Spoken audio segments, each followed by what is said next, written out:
What are you eating right now? I'm eating a butterfly. Why do you like butterflies? Hi. Hi. Because I just do. I have to come to the Newport to get them. We're in Newport Beach and we're going to do some interviews with Donna Hart. Why did your parents name you Donna Mae Peterson Hart? You know, I have no idea why they did. Did you ever have a nickname? I think that my mother saw the name Donna Mae in the newspaper. Saw the name Donna Mae in the newspaper, and she liked it, so that she named me that. Did they ever give you a nickname? No, What did they used to call you at home? Donna Mae. When and where were you born? I was born in the Holy Cross Hospital in Salt Lake City, December 17, 1928. How did your family come to live in Salt Lake? Were they born there? Did they move there? Well, they both were born there, so that's why. And at that time, we were living with when I came home from the hospital as a baby, we were living with my grandpa, Charles Joseph Peterson, and his family. His wife had died a few years earlier. So we lived with them for a few years. So I was the only little child around with aunts. Fabulous. So I was a spoiled child. Where was their house?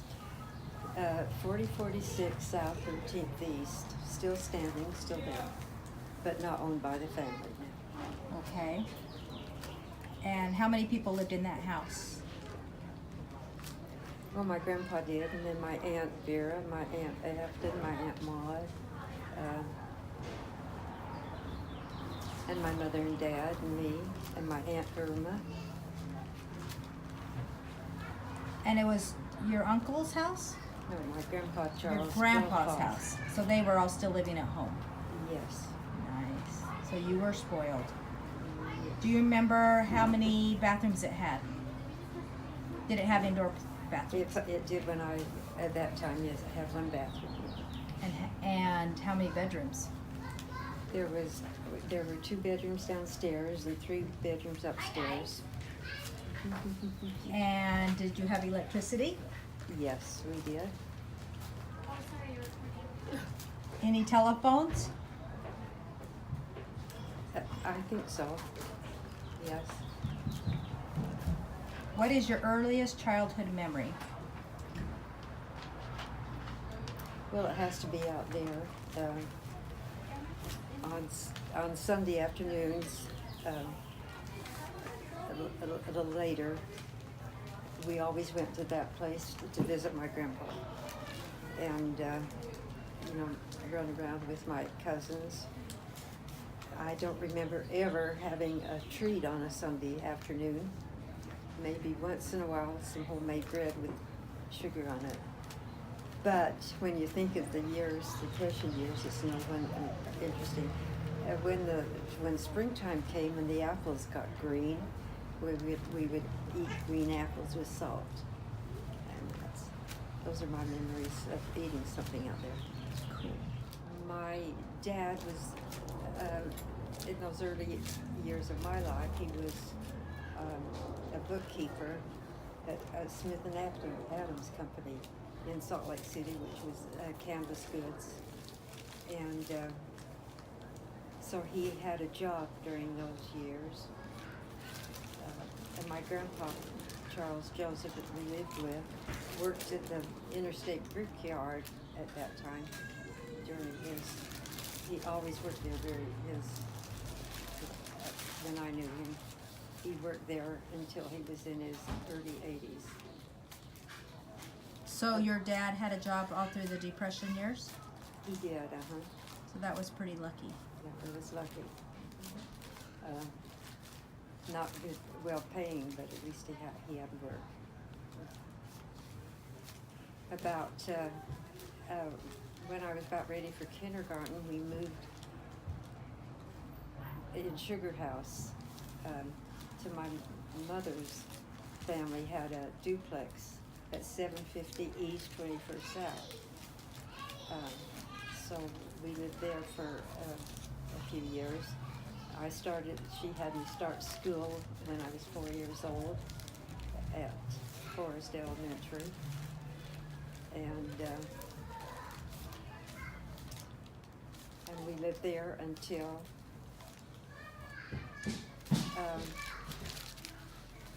till a time when we moved up on Alden Street to a rental home on the south side of 27th South. An uncle owned that place, and they had moved to California, so we rented that home for a little while. And I lived there, and Carol was young, lived there. And then we moved to 2635 Alden Street, where I lived until I was married. How much younger is Carol than you? Carol is 4 years younger than I am. And by that time, I was going to school at Highland Park Elementary. And when I was in the 3rd grade, I got sick with some kind of kidney infection.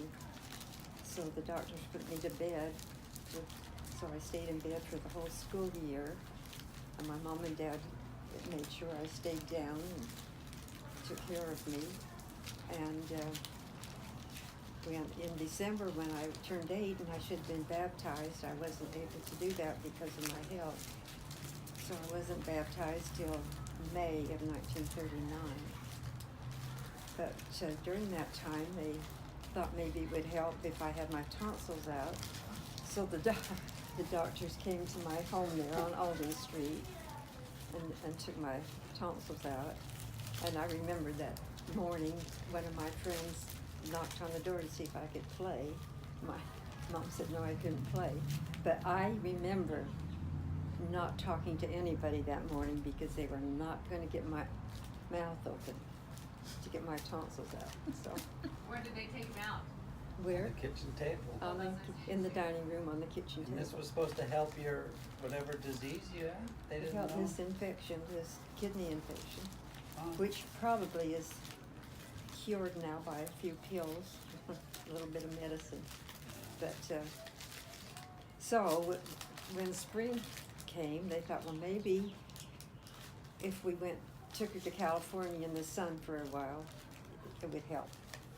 So I had an aunt and uncle that were living in an apartment in Glendale, California, and Carol, my mother, and I took the train to California and lived with them for a few months. And one day we were at the park playing, and a woman came up to my mother and said, we were looking for somebody to do the part of Becky in the movie Tom Sawyer. So does she want to do a tryout for that? So I got new dress, new shoes, and we went to Selznick Studios in Hollywood or wherever, and had the first interview. But Audition? they said she's too short, so that was the end of that. Your acting career was over. Before it began. And But I still love the story of Tom Sawyer, and in my front room I have a little metal statue of Tom Sawyer on the raft. So that's why I keep that. That's cute. And you were 8 at that age? I was 8. How long you stayed in California? For 2 months about? Yeah, just a couple of months. Did you get healed? Are you better from after your tonsils were out? And I'm evidently healed because I'm still here, and I never had kidney problems, so whatever worked, they did work. perfect. My mom and dad took care of me.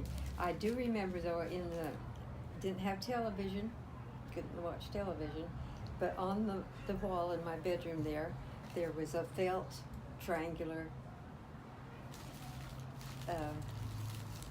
remembrance of, and it said Yellowstone Park, and there was a picture of the waterfall, the main waterfall in Yellowstone. Now I remember looking at that forever, and I would take the letters Yellowstone Park and I would see how many words I could make out of it over and over and over again. And also while I was sick, Carol was 4 years younger than I was, and so we played school a lot, and I was always the teacher, of course. And then we played house, and I was always the mother. And then we made paper dolls and designed clothes for our paper dolls, and that kept me busy for those months. Oh, that's a long time to be in bed. So, tell us about all the members of your family and how far apart they are. All right, well, I'm the oldest, of course. Carol is 4 years younger than I am. She was born in 1933. Eldon came next. He was born in 1939. 6 years between Carol and Eldon. And my mother was not too well, and I remember helping take care of Eldon a lot. And then in 1945, Catherine was born, and by that time I was in high school. And in 1947, Walt was born, and Marion was born in 1950, the same year Wayne was born. Because Wayne, my son, and Marion, my youngest sister, are the same age. So when Marion was 2 months old, she was an aunt to Wayne. That's quite a span. About one of your favorite vacations with your children. Well, we would take them to Disneyland once in a while. How often? But, you know, you have to go from Salt Lake through the desert. So we would have a Buick station wagon, no air, and the kids would all fit, but sometimes they would touch each other, and the kids would kind of fight about that, you know. So, and sometimes we would buy a block of ice and turn the fan on so we could get some cool air. How did you hold the block of ice? Oh, you just set it on the front floor. Oh, wow. Clever. About what year is the favorite story of Susie sitting in front of the cool air and no one else could have any? Well, let's see. She would be about 3 or 4, I guess. Were they in seat belts? We didn't believe in seat belts at that time, nor did we have to have seats. I remember one very special time, though, including this young lady who was quizzing me.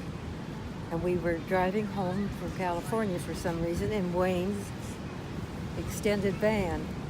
And we were all sleeping all over the floors, wherever. No seat belts, no assigned seats. And we were mostly asleep, and Lori was driving through the gorge. And that is a very dangerous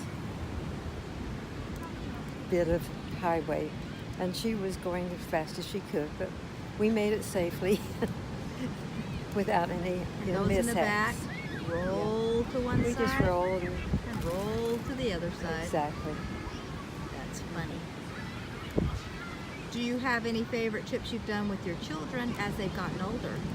Oh, well, but once we started our Newport Beach adventure, we've done this every year, and this year is our 24th year, and that is something I really look forward to and enjoy and love doing with all my extended family. What is Really fun. Girlfriends in high school. I did. I have good friends, and now at the age 89, there's 2 of them I still see occasionally. So Who are those friends? Lucille Hoffman and Janet Richard Stewart. 3 of us are alive. We did have a study group for years and years, but everybody's died except us 3 girls. And are you all 89 years old? Yes, or older. You're going to be 90 in a week, and how does that feel? It feels good. I never really thought about, I don't really ever think about age except I think 90's old enough. 90's a good age. Yeah, I think 90's old enough. It's only 10 years away from 100. So we're having a big soiree for you next week. What was that word? Soiree. Oh, that was a neat word.